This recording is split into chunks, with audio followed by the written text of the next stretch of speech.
Inoue said there's nothing that you have that can give him real problems. All you have is power. He said that? Inoue said that. Yeah. Right. I don't want to go crazy. I don't want to say that. I didn't hear that. You trying to catch me? No, I ain't trying to catch you, bro. Huh? I ain't trying to catch you. You didn't say that? Yeah, he said it. Show me. Naoya Inoue has finally broken his silence on a potential fight with Gervonta Davis. Moreover, Inoue has clarified that he did not disrespect Tank Davis after he was stumped by a confusing interview. Following Thursday's second press conference for his upcoming bout against Lamont Roach, the American took time to field questions from a gathering of reporters present at the media event. I think there's a lot of compilations, they combine things. I think I've seen it, but I don't know if it's... If he did said stuff. Yeah, I don't think he said that. I think I would have been... Take your hat off, take it up, see how you do that. That would have blew up. That would have blew up. They trying to get us to... Yeah, that would have blew up. There's no way. Okay, well, because there's no way he said that.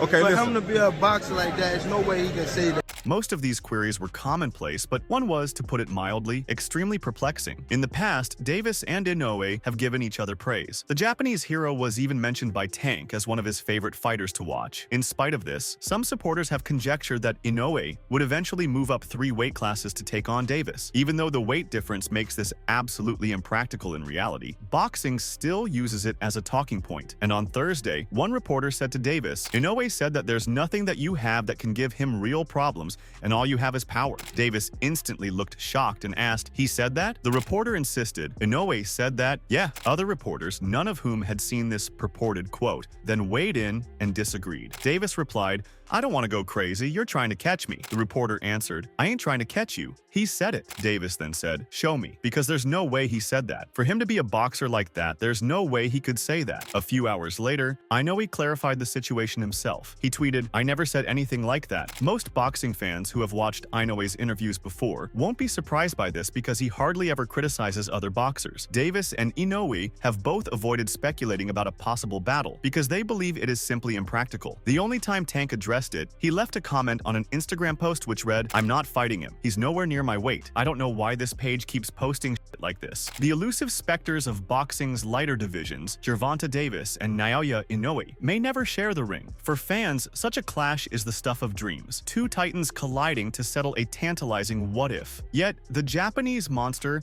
has once more dismissed the idea. His reasoning touches on a contentious issue that continues to divide the boxing world. Last December, Inoue cemented his legacy by becoming a 2-time undisputed champion, a remarkable feat previously achieved only by Terrence Crawford and Claressa Shields in the 4-belt era. Following his historic victory over Filipino southpaw Marlon Tapales, fans clamored for the Yokohama-based fighter to test his mettle against lightweight knockout artist Gervonta Davis. However, Davis swiftly dismissed the idea, and now Inoue has echoed that sentiment. Despite the potential financial allure of such a clash, Inoue insists his focus lies on fulfilling greater responsibilities that demand his attention. For the 31-year-old fighter, who claimed undisputed titles in the bantamweight division in 2022 and super bantamweight just last year, his journey in the ring transcends the allure of big paydays and celebrated victories. His unwavering dedication to the sport defines his path, which is why, as he firmly states, stepping beyond the featherweight division is simply not on the table. Daisuke Sugiura, writing for Ring Magazine, pressed the fighter on a pivotal question during their interview for the publication. He asked whether the undefeated star would ever consider stepping into the ring with Davis, even if the odds and payday tipped heavily in his favor. The answer was blunt and unwavering: no. In recent years, as boxing has seen an influx of substantial financial backing, the sport has grappled with a growing trend, marquee fighters prioritizing massive payouts over legacy-defining bouts. This controversy resurfaced when Tyson Fury faced off against MMA newcomer Francis Ngannou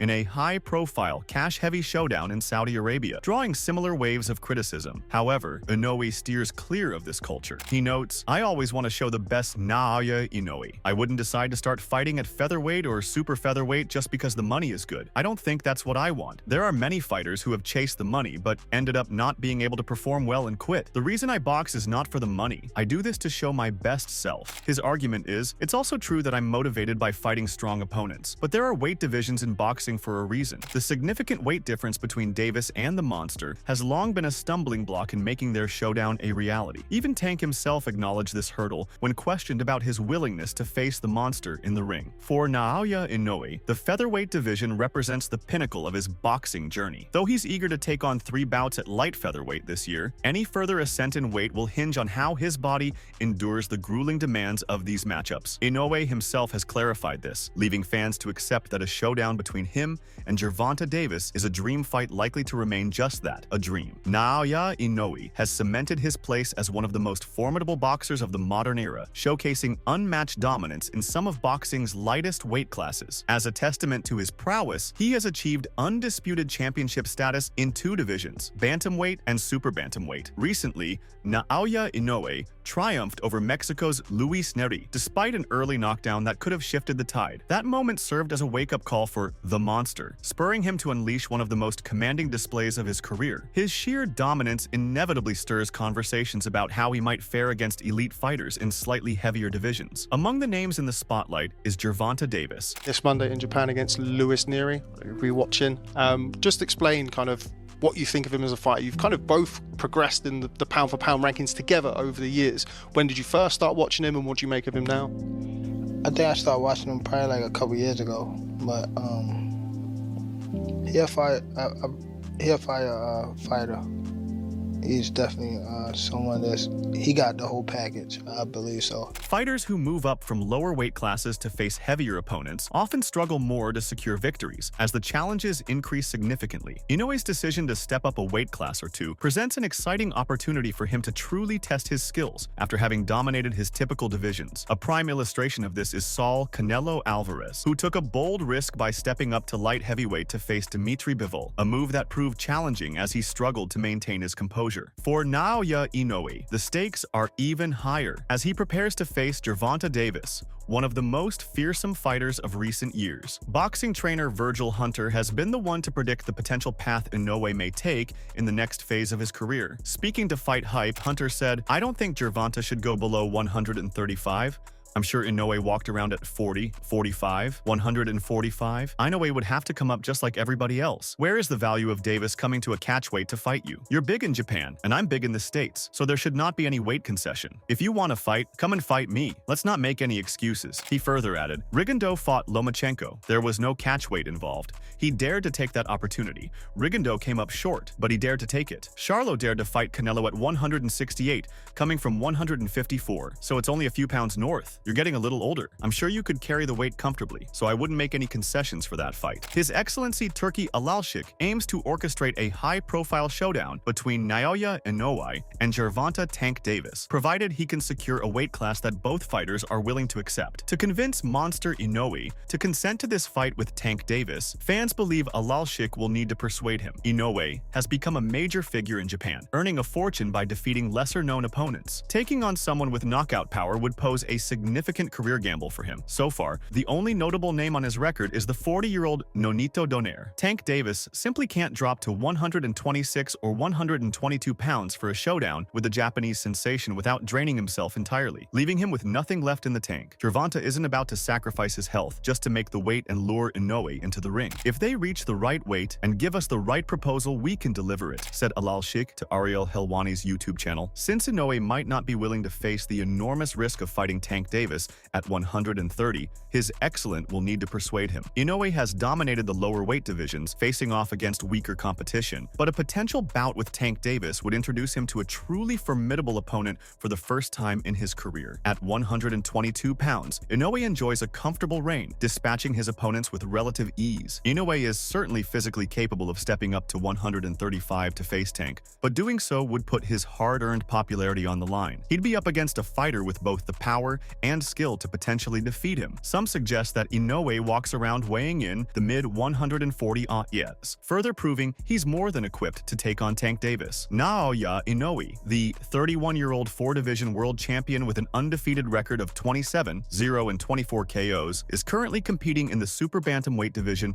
at 122 pounds. For a potential showdown with lightweight champion Tank Davis, Inoue would likely have to step up to at least 130 pounds, if not 132. Some Some boxing enthusiasts argue that Inoue's hesitation to move up to featherweight stems from the danger he'd face in a division filled with dangerous opponents who could pose serious challenges to him. Fights like these, where one boxer leaps far beyond his ideal weight to challenge an opponent in their more familiar territory, aren't unheard of. However, they remain uncommon for good reason. Furthermore, it is both superfluous and improbable in the situation of Inoue. Imagining epic fantasy showdowns or speculating on intriguing matchups, whether featuring today's fighters, legendary figures, or a blend of both, has always sparked lively debates. From casual conversations around water coolers, bars, and barbershops, to today's discussions on message boards and social media, this kind of speculation remains a timeless source of entertainment.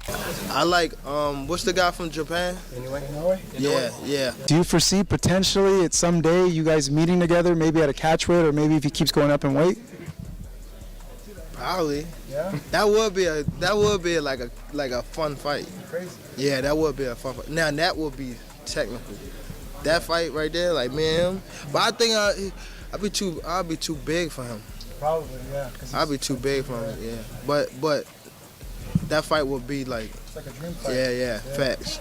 This Inoue-Davis discussion is being fueled by two factors in particular. Inoue is asserting his dominance in the junior featherweight division, mirroring his earlier reign at bantamweight. His debut at 122 pounds saw him face the highly regarded unified champion Stephen Fulton, whom he stopped in the 8th round. Next, Inoue faced another unified title holder, Marlon Tapales, and defeated him in 10 rounds. This past Monday, he squared off against top contender Luis Neri. Despite being knocked down early in the first round, Inoue regained control and ultimately secured a 6th-round technical knockout. In just 5 months, Inoue claimed 2 victories, secured all 4 major world titles, and emerged as the undisputed champion. Within a mere 9.5 months, he triumphed over 3 of the top 5 contenders in his weight class. Secondly, the lightweight and junior welterweight divisions boast a wealth of talent, featuring several high-profile fighters. While the potential matchups awaiting Inoue at 126 or 130 pounds are undeniably tough and meaningful, many fans are particularly excited by the prospect of him facing the likes of Davis or Shakur Stevenson, rather than opponents such as featherweight champion Luis Alberto Lopez. A third element is present. Even though not everyone holds it, it is worth mentioning here, tweeted Stephen Breadman Edwards. Everyone wants Monster Inoue to move up. Basically, they want to see him get beat, not move up. A boxing trainer and occasional pundit who works these days with former super middleweight title holder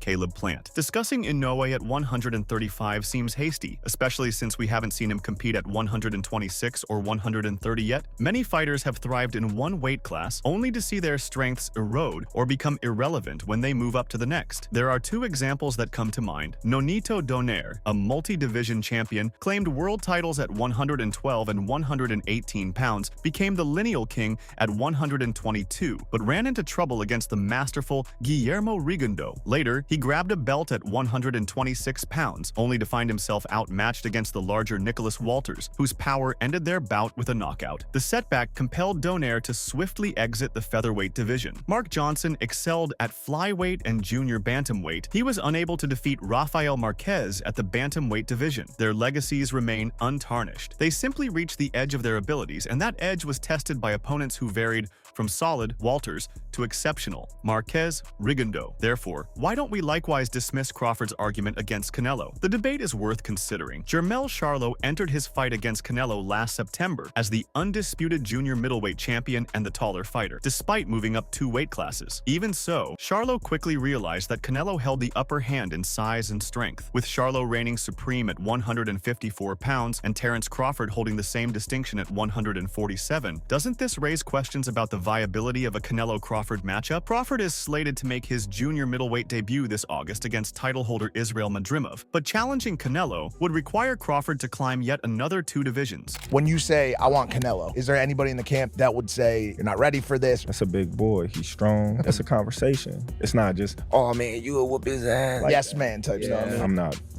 worried about Canelo. I'm not thinking about Canelo.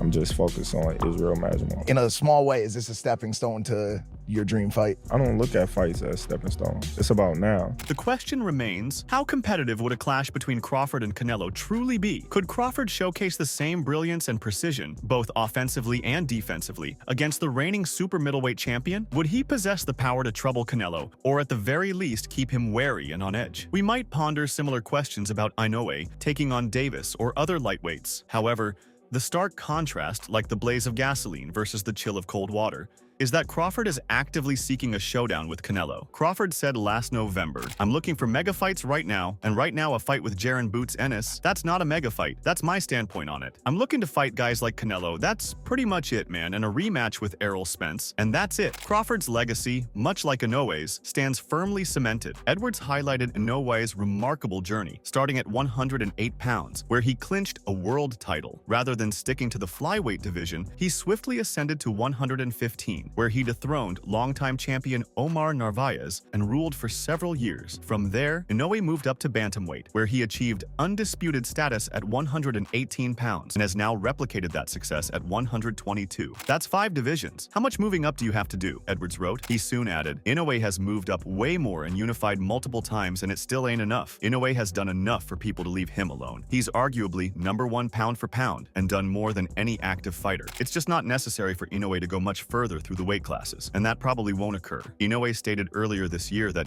he most likely would reach his maximum weight at featherweight. I wouldn't decide to start fighting at featherweight or super featherweight just because the money is good. I don't think that's what I want. There are many fighters who have chased the money, but ended up not being able to perform well and quit, Inoue told Daisuke Sugiura of The Ring in a February interview. He added, "The reason I box is not for the money. I do this to show my best self. It's also true that I'm motivated by fighting strong opponents.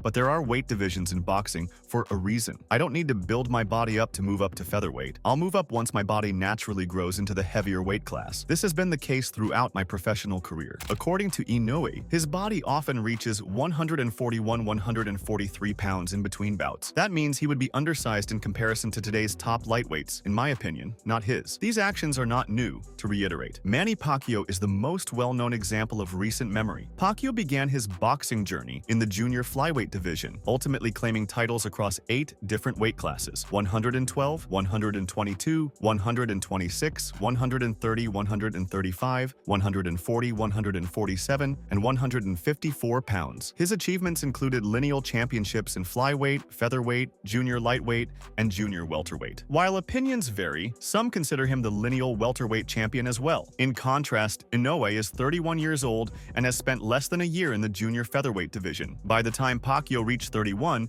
he had already secured a knockout victory over Ricky Hatton for the 140-pound title and stopped Miguel Cotto to claim a world title at welterweight. As Pacquiao ascended through weight classes, his ability to maintain his punch strength, no small feat in boxing, remained impressive. Yet it was his evolving technique, refined boxing skills, and dynamic movement that truly set him apart, enabling him to strike with rapid flurries before quickly evading his opponents. Everybody has a unique body. At just 17, Roy Jones Jr. fought as a junior welterweight in the amateur ranks, later competing as a junior middleweight when he was unjustly denied an Olympic gold medal. As a professional, he scaled the ranks from middleweight all the way up to heavyweight. It's unrealistic to expect every middleweight to step up to 175 pounds and thrive, let alone attempt to move to heavyweight. Certainly, we don't place such expectations on fighters who started their careers at 140 pounds in their teens. These are severe cases. These are outstanding instances. Inoue is undoubtedly remarkable, but there are signs his physical potential might be reaching its limit. As he gains weight, his natural advantages, both physical and stylistic, could become less effective. Even if he continues to fight at a lighter weight, facing bigger opponents like Pacquiao did against certain challengers, it doesn't guarantee that Inoue's power will carry over in the same way it does now. Yet, for years, the blockbuster paydays remained out of reach, even as he claimed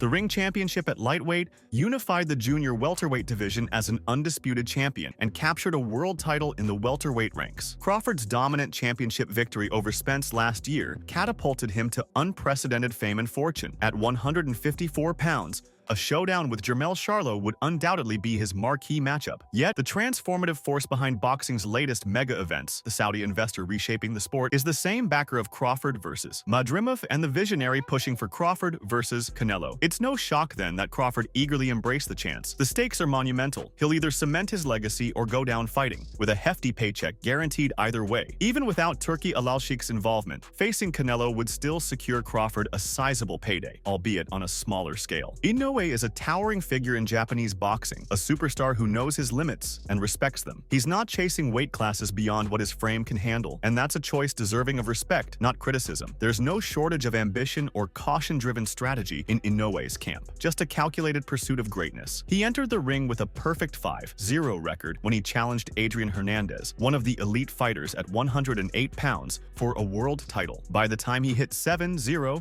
he skipped straight to 115 pounds, dismantling Narvaez's long-standing reign in just 6 electrifying minutes. He systematically dismantled every title holder at 118. Then, he went directly for the top contender at 122, and now he's ensuring that no one else in the division can stake a legitimate claim to supremacy. He's already the first undisputed bantamweight champ in almost 50 years and the first at 122 ever, tweeted Cliff Rold, the highly respected boxing writer for the Cornerstool. He added, if he can do it again at featherweight, there hasn't been one since 1967. That's enough aspiration. If he's going to move up, there's plenty to do without leaping 3 divisions. Additionally, players that respect Inoue, like Stevenson and Davis, are aware of the size differential and its implications. He's a fighter's fighter. He's got the whole package, Davis recently told Rob Tebbett of Boxing News. He added, if I can get down to 130 and he can move up a little bit, that would be cool, but I don't really see myself really fighting him. That would be a reach. During an interview last October, Stevenson stated briefly that he wanted to fight Inoue before going on to explain why it wasn't appropriate. Stevenson said, tell him to come up and fight me. I would love to fight Inoue. He's a hell of a fighter. Honestly,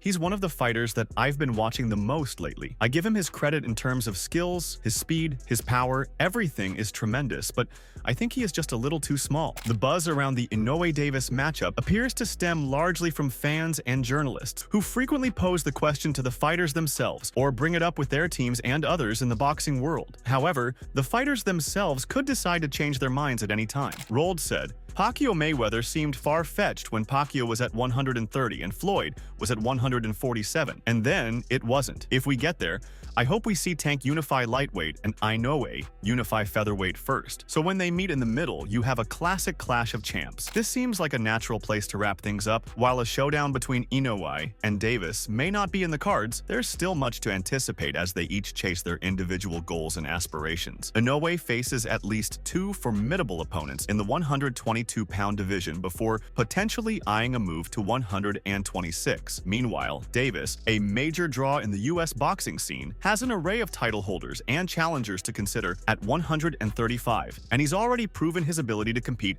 at 140. It's acceptable to daydream. It's okay to talk about it. However, if the altercation between Inoue and Davis doesn't take place, nothing will be lost in our lives or their legacies. But if it does, we will most definitely not want to miss it. I know people are throwing around Inoue because he's a very hot topic at the moment, but he's a 122-pounder. I don't see, and he just got there. I don't see him jumping up to 130 and 135. It was, oh, talk about Tank at 35. Like, come on, man. Everybody forgets he just got the 122. Right, yeah, that's 13 pounds away from your new weight class where you're undersized. He looks small against Neri. Look at the fight. I mean, he looks small against him, and he got dropped. You're going to jump now 13 pounds up to a bona fide puncher? And then with Lomachenko, you're going to have to meet at 30. You're still going to jump 2 more weight classes, another 8 pounds on top of just moving up. So I think a lot of it is just because of what Inoue is doing right now in terms of that's why his name's getting thrown out. So that's all from today's video. If you enjoyed it, remember to leave a like, subscribe, and ring that bell icon so you never miss our upcoming videos. And don't forget to share your thoughts in the comments section. Stay tuned, and we will catch you in the next video.